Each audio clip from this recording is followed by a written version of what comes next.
안녕하세요. 라군 트래블입니다. 얼마 전 경복궁을 비롯해서 5대 궁궐 투어를 마쳤는데요. 관람 후기를 말씀드리겠습니다. 보통 서울 시민은 경복궁이나 남산타워 이런 곳에 잘 가지 않잖아요. 대부분의 사람들이 항상 옆에 있고 또 언제든지 갈 수 있고 또 뉴스나 사극 이런 데서 많이 접해서 익숙해서 굳이 갈 필요를 못 느끼실 텐데요. 저도 학생 때나 외국인 친구가 왔을 때 아주 오래전에 경복궁 정도 가보고 고궁은 안 가봤습니다. 더군다나 창덕궁하고 창경궁이 같은 곳에 위치해 있는지도 몰랐어요. 경희궁은 터만 있고 아파트 브랜드로만 사용되는 줄 알았고요. 서울에 30년 이상 살았는데 경복궁 빼고는 모두 태어나서 처음 가보는 것 같습니다. 그런데 해외여행 가서는 일본의 신사나 베트남의 사원, 유럽의 성당이나 유적지를 많이 찾아다니면서 말이죠. 저도 반성을 해야 되겠습니다. 그리고 저도 몰랐는데요. 90년대 이후에 2045년 그리고 그 후까지 계속해서 복원 작업이 활발히 이루어지고 있어서 올해 갈 때와 내년에 갈 때 느낌이 매번 다를 거라고 생각됩니다. 또 경복궁만 해도 광화문 공사가 끝마친 지 최근으로 기억합니다. 또 경복궁, 창덕궁, 창경궁, 경희궁, 덕수궁을 돌았는데요. 이번 기회에 돌기 전에 역사 공부를 많이 하고 다녔습니다. 다 궁궐마다 사연이 있고요.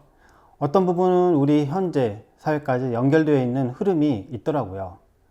그래서 조선시대부터 잦은 전쟁과 반란 그리고 일제강점기까지 너무나도 많이 훼손됐고 거의 아예 해체되다시피 해서 연배가 좀 되시는 분들은 지금의 복원된 규모를 잘 모르실 수도 있다고 생각됩니다. 먼저 입장료와 관람시간 순서 등으로 말씀드리겠습니다. 첫 번째 입장료는요. 경복궁과 창덕궁은 성인 기준 3,000원씩입니다. 그리고 창경궁과 덕수궁은 1,000원씩이고요. 경희궁은 무료입니다. 창덕궁은 후원이 있는데요. 이곳은 해설사가 동행해서 들어갑니다. 5,000원이고요. 각 타임별로 정해진 시간이 있습니다. 또 영어 해설하고 한국어 해설을 하는데요.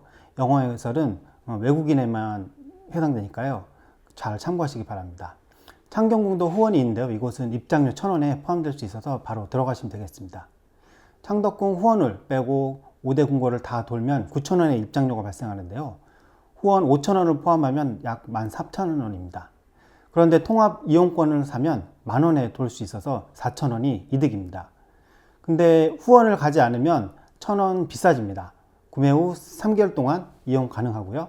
이 점 참고하셔서 계획 잡으시기 바랍니다. 두 번째 관람시간. 보통 관람시간은 오전 9시부터 오후 6시까지가 기본이고요. 동절기에는 오후 5시까지만 운영한다고 생각하시면 되겠습니다. 하절기 때는 30분 정도 늘어날 수 있고요. 그리고 창경궁과 덕수궁은 상시 오후 9시까지 운영합니다. 티켓은 마감 1시간 전까지 구매할 수 있고요. 휴궁일은 경복궁은 화요일, 나머지 궁궐은 모두 월요일입니다. 그리고 명절 때는 무료 입장 공지가 있으니까요. 잘 참고하시기 바라겠습니다. 관람 소요 시간은 창경궁과 덕수궁은 약 1시간 정도가 예상되고요. 경희궁은 30분에서 뒤쪽 언덕까지 올라가면 1시간 정도 잡으면 될 것 같습니다. 또 규모가 큰 경복궁, 창덕궁은 천천히 다 돌면 1시간 반 정도씩 걸릴 것 같습니다. 경복궁은 창덕궁, 창경궁을 복원하고 제일 나중에 흥선대원궁이 경희궁을 뜯었다가 복원했다는 사실도 처음 알게 됐고요. 창덕궁은 조선왕들이 가장 오래 살았던 고종과 순종 그리고 대한제국까지의 역사를 느낄 수 있습니다. 낙선제도 한옥 분위기의 고즈넉한 모습이 너무 좋았습니다.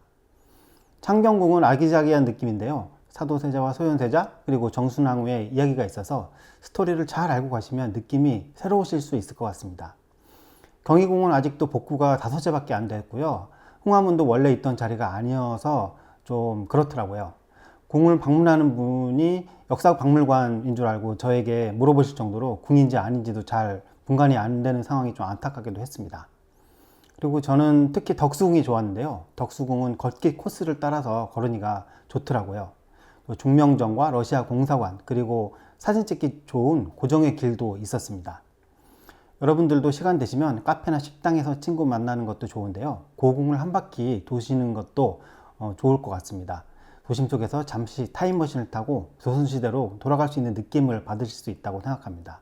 그리고 가족 단위로 아이들을 데리고 다니면서 설명해 주면은 아이가 나중에 자라서 역사 공부를 할 때 이해하는 데 굉장히 많은 도움이 될 것 같습니다.